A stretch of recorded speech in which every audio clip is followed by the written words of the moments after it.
Thank you for downloading this video. I'm Coach Julian, and I want to talk to you today about soul ties. What is a soul tie? What happens if we stay connected?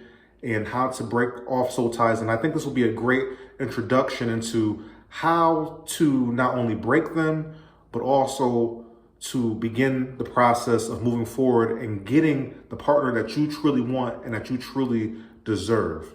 And it starts here.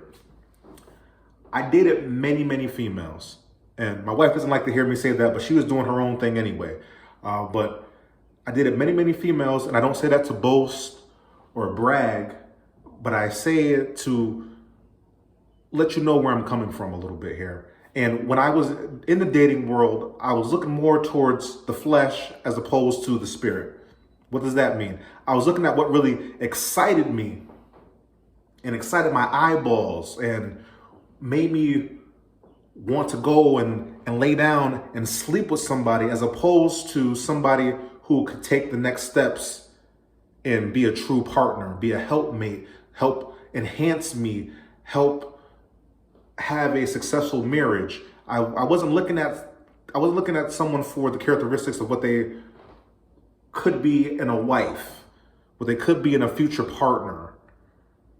I was more looking at, what is my instant gratification? What is the instant gratification that I can get out of this situation? So I was looking more towards the flesh and looking at things just solely through these eyes, all right? Not spiritual lenses, not the lenses of what it is I really want in the future, but what is it that this flesh wants right now?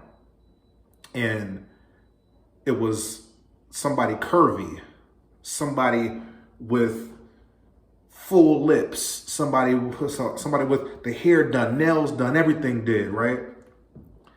And so you may find yourself in a similar situation where you're looking for the right man, or you were looking for the right man, but instead of going by, is this my husband? Is this somebody who I can build with? You first looked at what was on the outside. You looked at the biceps, you looked at the triceps, whatever else you may find to be very attractive. Shoulders, eyes, was bald head, waves, whatever you may find to be attractive, the way they dress, how they smell, but not concerned about what's on the inside. All right, what's on the inside, and is this the right person to help enhance me to then build a family, to then have someone who will love me for me? And do I even love this person? Do I even like this person for who they truly are? Or do I just like them for what they look like? Right? What will this look like years down the line? You may have been in that situation or are currently in that situation. And so when we look at things through our eyes, just these eyes, we get excited, heart starts fluttering, and we confuse that heart fluttering, we confuse that adrenaline rush, and we confuse that wanting to be with somebody for love or even a true connection. And sometimes you gotta be aware. Sometimes guys will throw out bait to you. You know, they'll wear a certain thing, they'll wear a tighter shirt. Sometimes that's bait. They'll wear the V-neck, so you got the little chest and the taco meat hanging out or whatever to entice you. They'll smell a certain way to entice you. They'll drive up in a certain car and pick you up on a first date to entice you. But you got to get beyond that. But I mean, that's down the road, right? That's down the road. You got to get beyond that. That's down the road. Men will put out certain things as bait. Sometimes they'll try and pay for everything in the first few dates, even though that may not be their intention down the road, but they'll try to show you, oh, I got all this money and I got this and I got that. Come on in, girl. Come on in, girl. But they're empty on the inside. Empty on the inside. And we confuse all these things. Oh, he paid for my dinner 3 times in a row. Oh, he has a nice car. Oh, he looks good. He smells good. Oh, he's built. He has all these different things. Oh, he said he wants to be with me. And so what happens? We end up sleeping with that person. I ended up sleeping with a few different women, and the one woman who I want to talk to you in particular about, she was the one who excited me the most and got me into bed the fastest. And her bait was excellent, and she pulled me in, and she was seductive, and I thought all of that. I thought what I felt was love. That's just lust. Listen, y'all, that's just lust. But then we slept together, and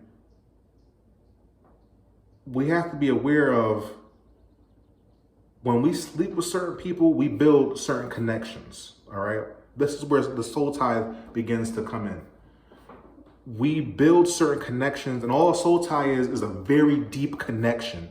And sex just solidifies that connection.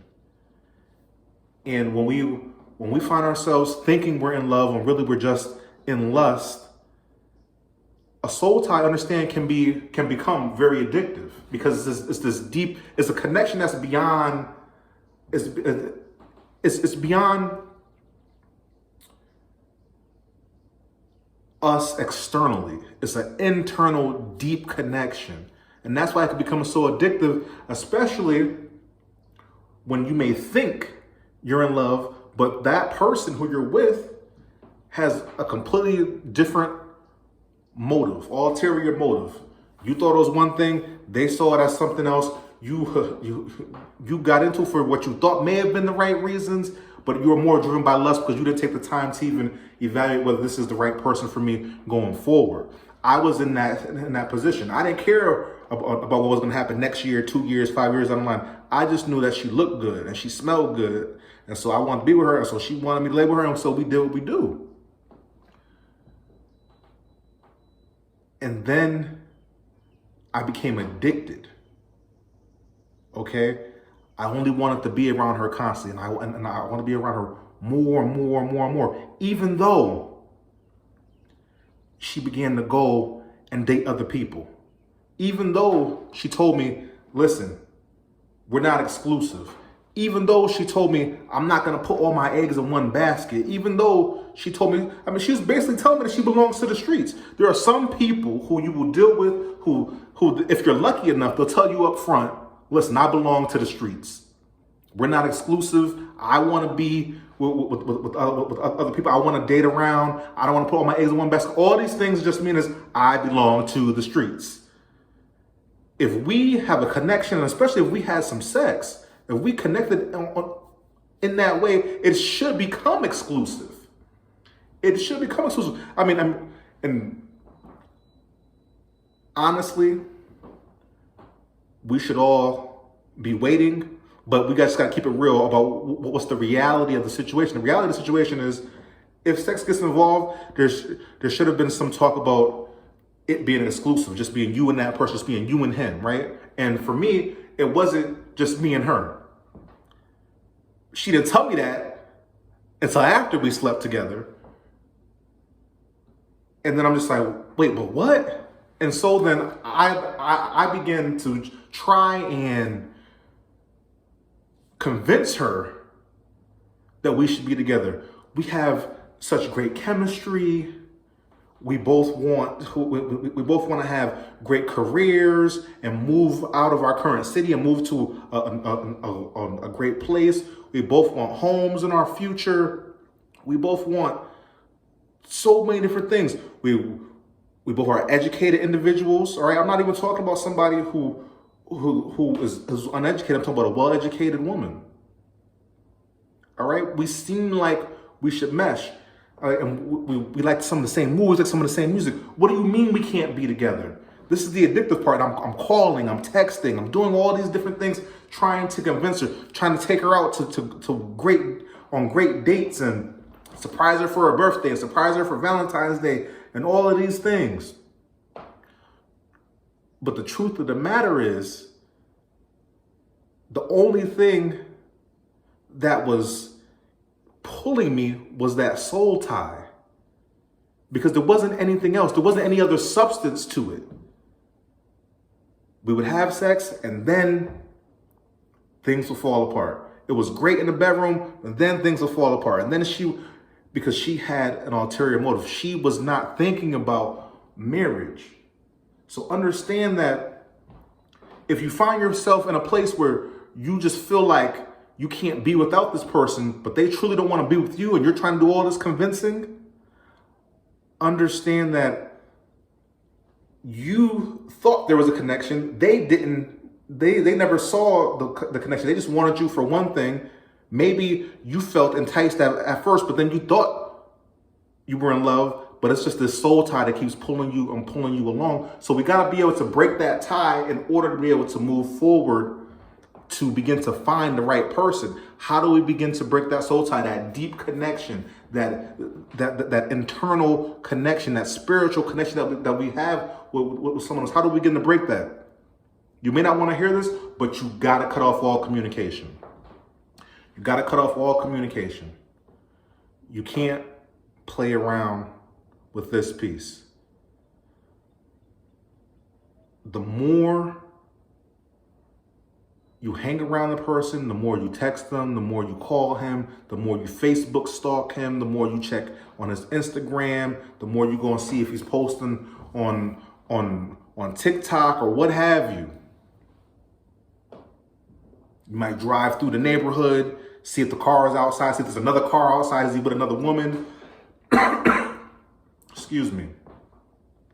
The more you do these things, the deeper you're pulling yourself into a hole. All right, so the first step to breaking a soul tie is cutting off all communication. All communication, cutting off the communication and then removing yourself from that environment, meaning that we're not gonna go to the same places where we know he may be. Okay? We're not gonna drive around the parking lot of his job.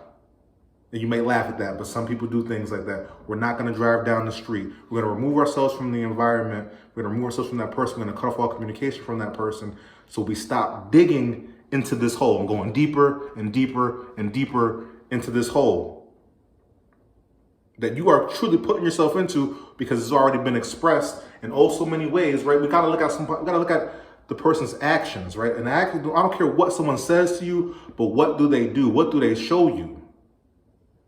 They've shown you they're not exclusive, then you're just digging yourself in a hole. If they showed you they don't want to be with you, you're digging yourself in a hole. If they continue to cheat on you, that's a whole other thing. They continue to cheat on you. There's a point in time where it got to a point where maybe I wore her down and she said, okay, let's date. Let's date. Now, we had already done so many things, but let's seriously date. So I'm thinking, okay, this is just me and you. We're exclusive, right? We're exclusive, right? But then she began to cheat on me. Why? Because she told me at the beginning. She didn't want to put her eggs in one basket. She told me at the beginning she didn't want to be tied down. She told me this at the beginning. What did they tell you at the